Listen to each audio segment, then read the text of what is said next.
Hello, my name is Rabbi Katie Allen, and I am the rabbi of Mayan Tikva, a Wellspring of Hope, a congregation based in Wayland, Massachusetts, that holds services outdoors all year long. That's why I'm outdoors with you right now. I'm also the president of the Jewish Climate Action Network, and I'm a board-certified chaplain. I worked for a long time at the Brigham and Women's Hospital, and I worked in hospice, now retired from healthcare chaplaincy.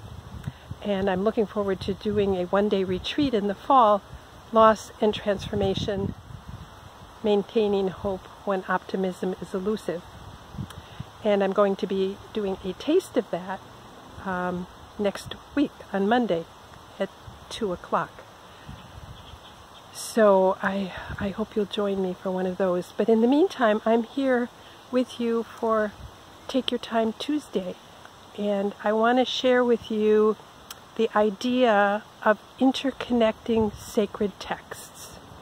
So the three kinds of sacred texts that I am thinking about today are the texts of our lives, the stories of our lives, our memories. Another is the sacred texts of our tradition, and those, I'm pretty wide open in what you might consider that to be. So I'm thinking about a text from the Bible, a verse from the Bible that I'll be sharing with you a little bit later on. But you might think about a poem or a story or something in the broader canon that feels to you like it's sacred. And then there's the texts of the earth. And that's why I'm out here and inviting you to step outdoors for this exercise that I'm going to share with you. Now, I happen to be at a conservation land near my home, but you can also you can be in a park, you can just look out the window even if you don't have access to getting outside. You can be in your yard, wherever it is that you can find a spot that helps you to connect to the world around you. And even just looking up at the sky is a way that no matter where we are, we can connect to the earth. So what I invite you to do is to find yourself a spot, and I'm going to just go over here and sit on this log as a way to find myself a spot in nature that is comfortable. But you might take a chair, sit outside, whatever it works for you, however you can find a spot to sit and be comfortable. Because this is kind of a meditative activity, but it really is meant to be done outside. So I'm going to turn my camera around and share with you what I see as opposed to my face and what I'm looking at. Because what I'm inviting you to do is to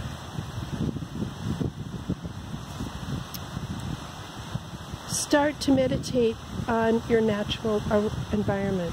So what you can see, this is beautiful here, the trees, it's late afternoon, the sun is streaming through the trees, there's a pond in the background, you can see the sparkle on the water.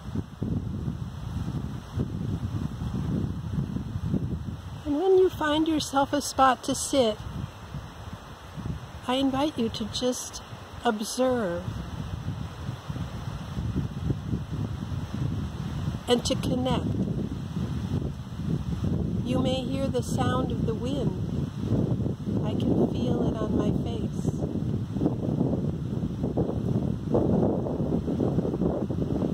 But you can look in every direction, observing with your eyes, observing with your nose, observing with your ears. I can hear the wind as well as feel it. You may want to touch. You want to touch a tree or something near you.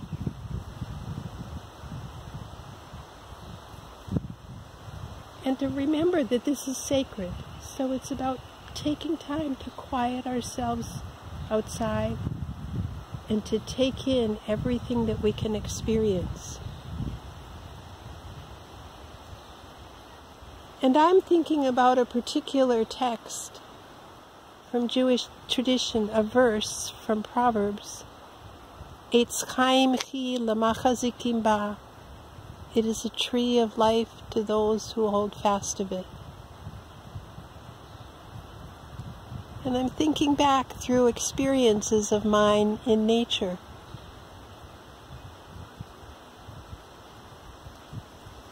And you may find yourself remembering something in particular.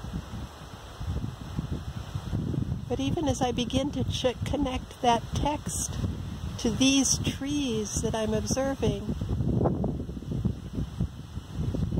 my experience becomes richer. And my observations deeper.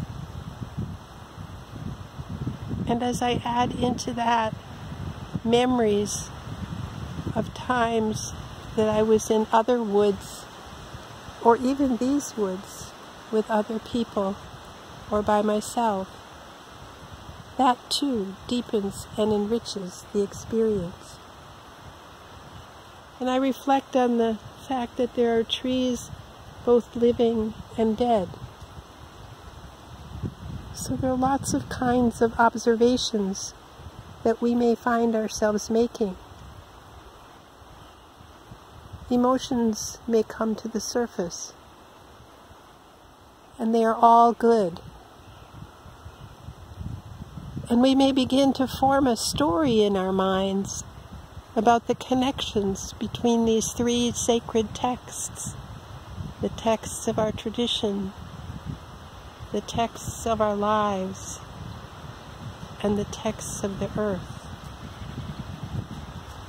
And those connections, those interconnections, enhance the sacredness of each one of these parts of our lives. So I invite you to go outside and take time to just sit quietly and observe and absorb and remember, and to think about what sacred text comes to your mind that you might want to connect to your experience. Thank you very much, and enjoy your time outside.